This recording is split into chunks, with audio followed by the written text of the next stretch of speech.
Joy to the world, the Lord has come. Let earth receive her King. Let every heart prepare him room, and heaven and nature sing, and heaven and nature sing, and heaven and nature. Glory to the King, he is everything. Our hearts will rejoice and sing. Glory to the King, let the praises ring. Our hearts will rejoice and sing. Joy to the world. Joy to the world, the Savior reigns. Let men their songs employ, while fields and floods, rocks, hills and plain repeat the sound and joy. Repeat the sound and joy. Repeat the sounding. Glory to the King, he is everything. Our hearts will rejoice and sing. Glory to the King, let the praises ring. Our hearts will rejoice and sing. Joy to the world. Keep them bells ringing. Keep them bells ringing. Keep them bells ringing. Yeah. Keep them bells ringing. Glory to the King, he is everything. Our hearts will rejoice and sing. Glory to the King, let the praises ring. Our hearts will rejoice and sing. Joy to the world. He is everything. Our hearts will rejoice and sing. Glory to the King, let the praises ring. Our hearts will rejoice and sing. Joy to the world.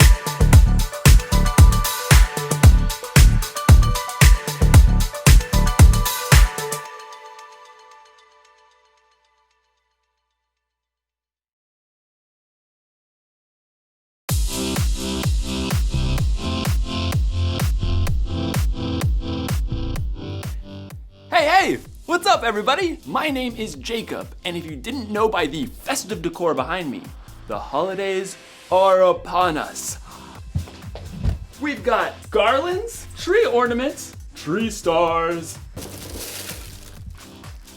candy canes. Oh, whoa, that is one big present. I wonder who it's for. To Jacob. That's me. I got a present. Who's got a present? I'm got a present. But before I tear into this bad boy, let me tell you what we're talking about today. It's simple. We're talking about Christmas! Christmas is celebrating Jesus, God's greatest gift. Everybody likes gifts, am I right? Especially when they're all wrapped up with a big bow on top. Let's see what I got. Oh man, I hope it's something cool, like a new pair of shoes. Or I hope it's like one of those headphones that cancel out all other noises. Cool. No, I hope it's a little puppy, like a basset hound. Then I could put a little hat on top of him and we can solve mysteries together, dude. What do you think, my dear Watson? Is the game afoot or is it afoot? Yeah, that's what I hope. Okay, no, this is what I hope. I hope that it's a trunk full of cash. Then I can buy whatever I want for Christmas. You know something? Hope it's a really cool thing. it can be like the light in the darkness. Today's story is about a time that may have seemed pretty dark, but then God gave his people something to hope for. I can't wait to see what's inside! But I'm gonna wait. Patience is a virtue, Jacob. See you in a few. The Bible. It's 66 books of history, stories, letters, and poetry that fit together to form God's one big story. The epic adventure of how he created us and loves us so much that he made a way to rescue us. As we travel through the Bible, from Genesis to Revelation, we discover people who met God and found their lives changed forever. Now, for an amazing story, inspired by the book of Isaiah, chapter 9, verse 6. Jess stared out the window at the ice beating down. Every holiday plan for the weekend had been canceled. And to top it off, the school had just released Jess's most recent grades. A D in language arts? What happened, Jess? I don't know. You're such a good storyteller. I can't make all the words work out when I try to write it down. Can I go play Mindstorm? Hun, you need to read for an hour first. An hour?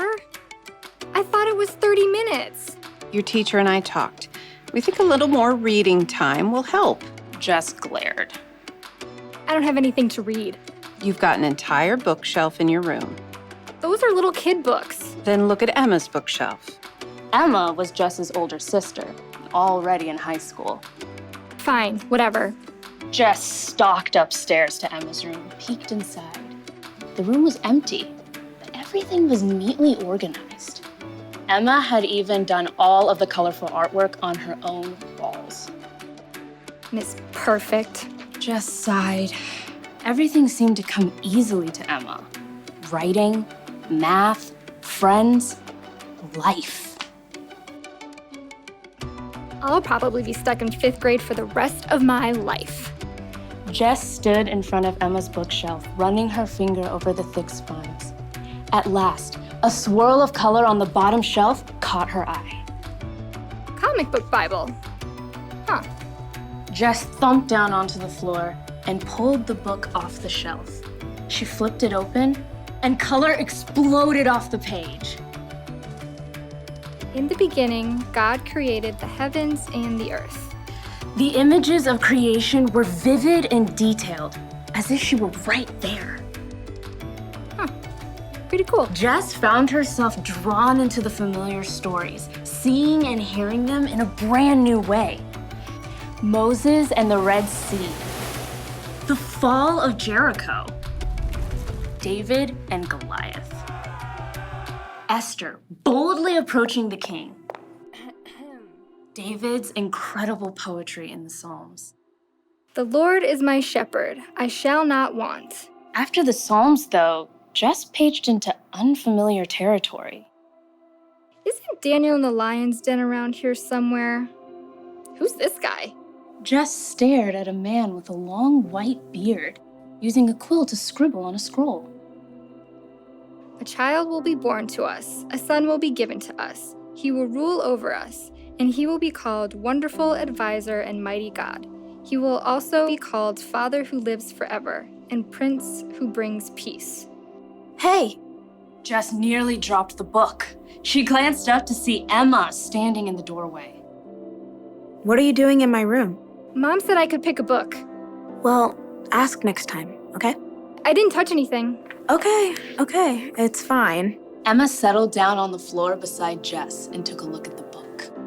Aunt Chris gave me this book when I started high school. It's pretty cool. I mean, until this part. It's kind of hard to make a guy writing a letter exciting. Jess pointed out Mr. Whitebeard. Oh, you mean Isaiah? Who's he talking about? Jesus? Yeah, but it's way more amazing when you look at the big picture. You see, God's people were in big trouble. Over and over, the Israelites promised to love and obey God. And then every single time, they turned their backs on him. Turn their backs? Like how? Well, they'd start praying to false gods like other nations around them, trying to do things their own way. So, God allowed them to be captured by other nations. Emma flipped back, showing images of battles, powerful foreign kings, groups of captives. The Israelites got in really big trouble. Things looked hopeless. So God just ditched them. No way. Every single time, God showed he was still with them. He sent kings who loved God, like David and Solomon and Josiah. And he sent prophets like Elijah and Isaiah to speak God's truth and hope to the people. Even though they totally messed up. Yup. Through it all, God promised that he was going to send someone who would rescue them forever. Jess flipped back to Isaiah and read slowly. A child will be born to us, a son will be given to us. He will rule over us. That's only one prophecy. There are hundreds of prophecies in the Old Testament that talk about Jesus coming. Jess nodded, trying to take it in. That's a lot of promises. And God came through. The Israelites had to wait a long time, but God kept every single one of those promises when he sent Jesus to live on earth. His very own son. Oh, little town of Bethlehem and all that. You can take the book if you want. Emma tapped the comic book Bible. Jess smiled. Does God promise that I'll get a better grade in language arts? No, but he does promise to be with you and give you the patience and courage you need to keep working on it. They both listened to the ice rattling against the window. Hey, you want to play Mindstorm? Sure, just let me read a little more first. Emma gave a thumbs up, and Jess settled back down to keep reading. She paged forward to the book of Luke, eager to see for herself again how God had delivered on his promise to send a savior.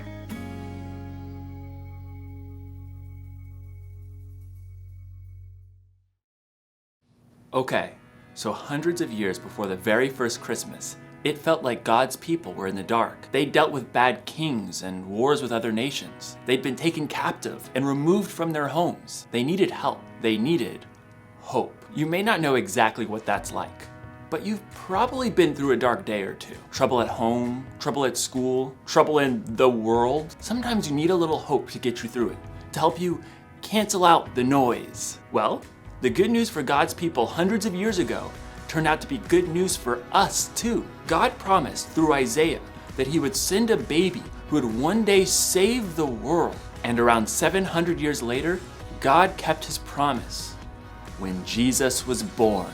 Listen, if it takes you or me 700 years to keep a promise, that probably wouldn't be too cool. God's different. He's been here forever, and he'll be here forever. So 700 years is like, sometimes with hope, there's a little waiting involved.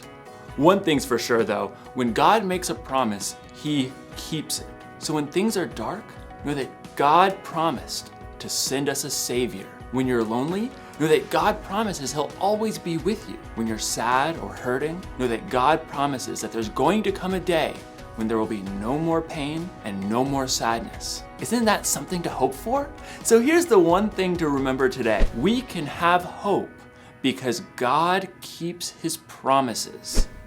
That's a little gift of hope for you this Christmas. Oh yeah, my present. Let's see what we've got. Ugh. Do not open till Christmas. Oh man, looks like I'm gonna be hoping for a couple more weeks. It's definitely not a puppy. I'll see you next time.